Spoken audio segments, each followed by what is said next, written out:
Hey guys, তো কি অবস্থা তোমাদের? তো গাইস, আপনারা অনেকে আমার কাছে জিজ্ঞান যে আপনারা ইমোশনাল ভয়েস দেন, তো আপনি ছেঁকা টাকা খাইছেন নি?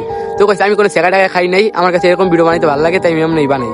তো গাইস, আমার লাইফে এমন কোনো কাহিনী নাই, কিন্তু কাকার লাইফে একটা কাহিনী আছে তার বিয়ে নিয়ে।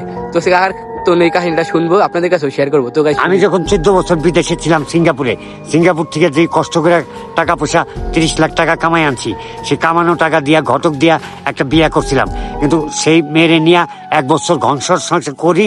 তারপরে টাকা পয়সা নিয়ে সে মেয়ে একটা পাতানো বিয়া ছিল, তারপরে সেটা টিকে নাই।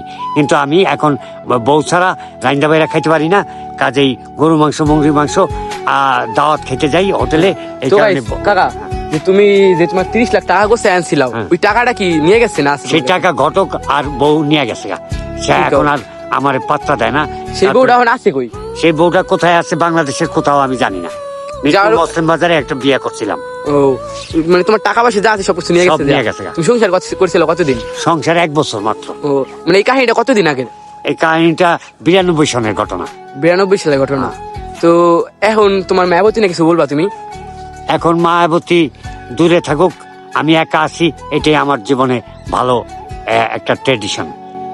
তো গাইস, কাকার কাহিনীটা তো শুনলেনি, কাকার লাইফে কি কি হয়েছে। তো কাকার জন্য দোয়া করবেন। কাকা এখন আমাদের মাদারীপুর জেলায় থাকে। তো এখানে 4 বছর যাবত 4 বছর যাবত সে মাদারীপুর জেলায় আছে, আমাদের মাদারীপুর জেলায় থাকে। এখান দিয়ে গরিব পরি মানুষের কাছে চেয়ে চিন্তায় খায়, টাকা পয়সা দিলে তার লাইফ এমনই কাটতেছে। কিন্তু সে একসময় বিদেশ ছিল, অনেক টাকা কামাইছে, ওই টাকা নিয়ে সে দেশে আসে। দেশে এসে একটা বিয়ে করে ঘটকের দ্বারা, মিরপুর মুসলিম বাজারে ঘটকের দ্বারা একটা বিয়ে করে। তো ওই বিয়েটা তার বউ আর ঘটক মিল্লা মানে পাতানো ভাবে একটা বিয়ে করছিল, ফাঁদে ফেলায় তারে। তো 1 বছর সংসার করার পরে তার 30 লাখ টাকা নিয়েছিল। ওই 30 লাখ টাকা নিয়ে তারা যাই ঘটকের সাথে। টিপু মামা বলছে যে তোরে বিয়ে করে নাই, তোর টাকারে বিয়ে করছে। তোর এখন টাকা শেষ, তোর টেলিফোনও রিসিভ করে না সোনিয়া আপা ঘটক। এখন তোর কোনো পাত্তাও দেয় না। এখন এই যার যার মতো হয়েছে। এখন তোর কাছে টাকা থাকলে তোর দাম থাকতো, এখন আমার কাছে টাকা নাই। ভাই টাকা দেয় 200 করে, এটা দিয়ে চলি। তো কাকার কাহিনী তো শুনলেন। এই তো ভিডিওটা প্রচুর শেয়ার করে দেন। তো কাকার কাহিনীটা আর যে মেয়েটা নিছে আল্লাহ জানে তার বিচার করে।